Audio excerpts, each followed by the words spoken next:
నిన్న జూబ్లీహిల్స్ ఎన్నికల్లో నేను ఒక మాట చెప్పిన, నాకు జూబ్లీహిల్స్ ఎన్నికతో సంబంధం లేదు భయ్ అని చెప్పిన.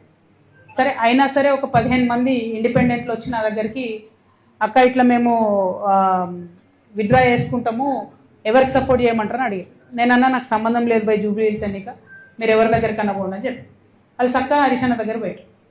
తర్వాత వాళ్ళు చెప్పిన ముచ్చట నాకు తెలియదు. సక్క వాళ్ళు హరీష్ అన్న దగ్గర పోయారు. నేనంటే బీఆర్ఎస్ పార్టీలు లేను, నేను ఏ పార్టీకి సపోర్ట్ చేయదలుచుకోలేదు కాబట్టి నేను దూరం ఉన్నా. హరీష్ రావు కూడా అదే ఆన్సర్ చెప్పారట, మీ ఇష్టంపై ఎవరికైనా వేసుకోరు అన్నారట. అంతకన్నా ముందేం చేసిరు హరీష్ రావు గారు, అంటే బీఆర్ఎస్కి మోసం చేసినట్టే కదా ఆయన. అంతకన్నా ముందేం చేసిరు హరీష్ రావు గారు, ఎలక్షన్ పెట్టక ముందే ఇవోగి పలానా క్యాండిడేట్ని పెడితే మీకు సపోర్ట్ చేస్తా కాంగ్రెస్ కానీ చెప్పపిరట పైకి, వాళ్ళు వద్దన్నారట. అన్నాక ఈయన సైలెంట్ అయింది. అంటే గమ్మత్ ఏముంటుంది హరీష్ రావు గారిది అంటే తెలియడానికి టైం పడుతుంది. ఎందుకంటే ఇవాళ వారి అన్ఫార్చునేట్ వారి తండ్రి గారు చనిపోయినారు. అయితే వారు లోపల ఉన్నారు ఇంట్లో. అక్కడి నుంచి కూడా ఎలక్షన్ అవుతున్న సమయంలో టెలికాన్ఫరెన్స్లు అవి పెట్టి మాట్లాడారు.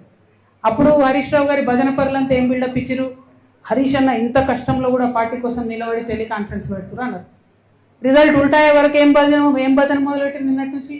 హరీష్ అన్న లేకపోయా, హరీష్ అన్న ఉంటే అసలు ఇక ఒక్క సీటు కానీ వేసి ఉంటే హరీష్ అన్న జూబ్లీహిల్స్ గెలుచుతుంటే మన లెవెల్లో మళ్ళీ పెడుతున్నారు. అంటే వెంటనే తప్పించుకోవడం, అప్పటి వరకు మోసం చేయడం, ఇది హరీష్ రావు గారి నైజం. సో ఇంటి దొంగని ఈశ్వరుడైనా పట్టలేడు అన్నట్టు చాలా టైం పట్టింది. ఏదో నాకు తెలిసింది కాబట్టి నేను గట్టిగా మాట్లాడుతున్నాను, నన్ను బయట వారేసి. బట్ అక్కడ ఉన్న వాళ్ళు వారు ఆలోచన చేసుకోవాలి. At the same time